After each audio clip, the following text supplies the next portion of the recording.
Hi, and welcome. You're listening to the X22 Report. My name is Dave, and this is episode 801A, and today's date is October 26, 2015, and the title of this episode is Alarm Bells Are Ringing Louder and Louder That the Economy is Collapsing. Now, before I get started, I just want to make an announcement. For those people who don't know, I do have a new website called newssentinel.com. That is NEWZSENTINEL.com. And what this site is we're gathering all the news stories and videos from around the world and bringing it to one location. And we are streaming all of this information into this one site. We have about 260 streams right now. And what we are doing right now is bringing in the news that is separate and apart from the corporate media. The site is completely free. There is no charge to read the news or anything like that. So if you haven't visited the site, you can come over and take a look at it. And if you're having a tough time getting to the site, you can come right over to the X22Report.com site. Scroll down a little bit. You'll see it right in the middle of the page. It says newssentinel.com. Just click on the streaming alternative media. It'll bring you right over to the site, or pick any one of the news stories that is there. It'll bring you right over to the site, and you can see how the site works. Let's get right into the economic collapse financial news. Now, the U.S. government, the central bankers, the Fed, are continually manipulating all the numbers. And we can see that they're manipulating GDP. They revise the numbers, they add Obamacare into there, they readjust the inventories of supplies, the unemployment numbers, they don't count those people who dropped off. And then we have wages. And we see wages are continually dropping. And they're saying it's not that bad. It's dropping a little bit, but it's sustainable. And when we look closer at how they're keeping the wages up, we see that they're continually paying the federal workers more and more money to offset the private sector where those wages are coming down. And there was a study that was done in 2014 where federal workers have earned more than 78% more on average than the private sector worker. The federal workers earn 43% more than the state and local government workers. So to break this down in actual pay, the average federal worker receives around $84,000 and change, compared to only $56,000 and change for the 111 million American workers in the private sector. Now, of course, when you add the benefits, the gap widens even more. So what they're doing is they're continually giving the federal employees raises, continually pushing their salaries up. And what's happening in the private sector, people are not giving, the companies are not giving the cost of living raises. A lot of them are on a freeze where they're not giving any type of raise whatsoever, and wages are continually dropping. And this is just another way of manipulating the data. Now, with everything else that's going on in the economy, they're continually pushing the idea that this economy is going very, very well. Just take a look at the stock market. Yes, it is down today. The high-frequency trading, the plunge protection team, they're trying to push this up the best they can. But when we look closely at what's really going on here, we see that things are really starting to fall apart now. And it's getting very hard to explain away why it is. Right now, we know that home builder confidence, their sentiment, is way, way up. They're believing that things are going to be getting better, housing is going to improve, they're going to be making more sales. And then we have reality. We see that new home sales have now collapsed by 11.5% in September. This is the largest month-on-month drop since July of 2013. And we can see right now they're continually revising the numbers, trying to explain away why all this is happening. And what's happening is, number one, the American people are tapped out. They're not taking out the mortgages. Applications are declining. Existing home sales, of course, when you take away the seasonally adjusted and you take the real numbers, you see that existing home sales are continually falling, declining. You see new homes are declining. We're moving out of the summer area where that is normally the hot season, but we have not really seen such great sales. And when I looked around the country today, I see homes in many areas now. The prices are continually dropping. People are having a very rough time trying to sell their houses. Now, the U.S. economic data has never been this weak for this long. Now, what we're seeing is the United States government central bankers continually trying to keep this illusion alive. But when we see these economic indicator and all the statistical numbers and everything coming in, we see that everything is starting to slow down and everything's starting to decline. I mean, corporate profit margins have taken a sharp hit, and corporate profits for the S&P are now down by 3% year on year, despite all the buybacks of their stocks. This period of economic weakness and disappointment is not just the longest on record, but it is entirely unprecedented. U.S. companies are coming out and they're saying our data is not good. We are heading into a deep depression. Daniel Florness, Chief Financial Officer of Fastenal Company. The industrial environment is in a recession. I don't care what anybody says, because nobody knows that market better than we do. You know, we touch 250,000 active customers a month. Caterpillar is in the midst of a truly historic sales slump that's now entering its 35th month.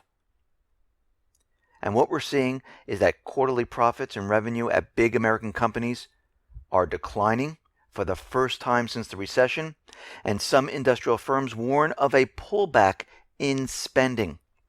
From railroads to manufacturers to energy producers, businesses say they are facing a protracted slowdown in production, sales, employment that will spill into next year.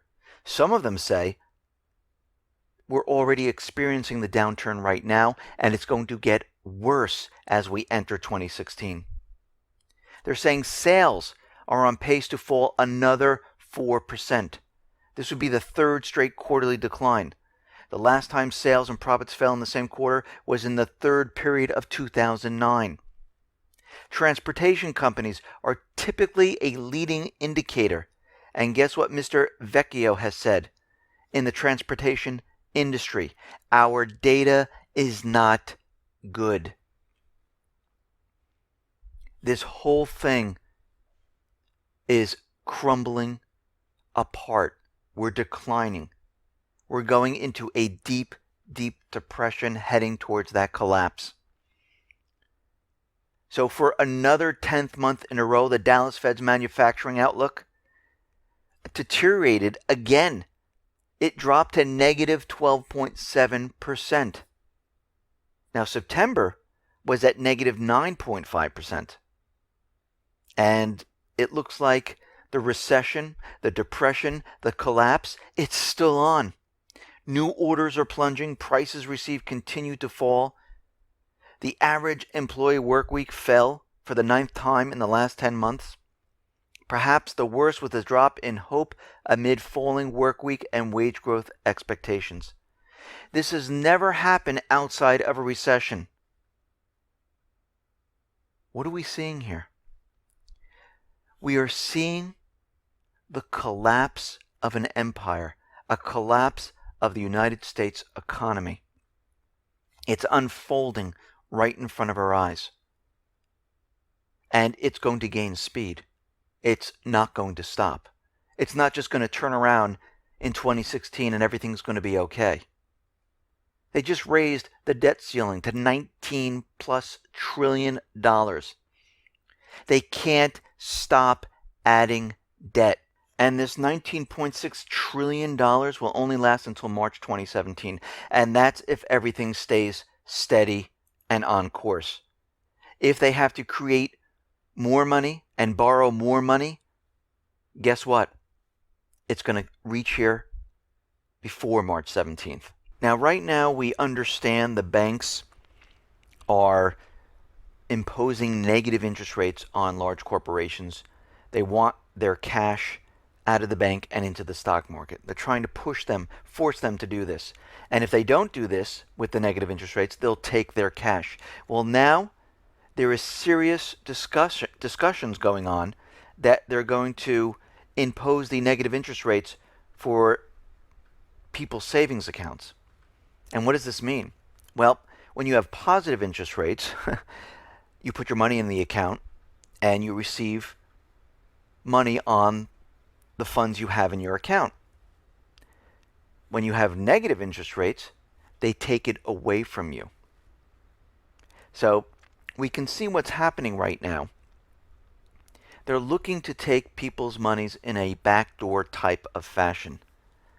And we see already in Europe, 4 European central banks, the ECB, SNB, BRICS back, and Denmark's National Bank, have already imposed negative policy interest rates. These are nominal negative rates they charge in their direct dealings with other banks. None of those negative rates have passed through to the consumer banking system yet, but now they're in talks to do so. And what we're going to see is a theft of your currency in your account. Of course, most of the people won't realize what's happening, but eventually they'll start scratching their heads saying, where is my money going? Why are they taking out more and more from my account?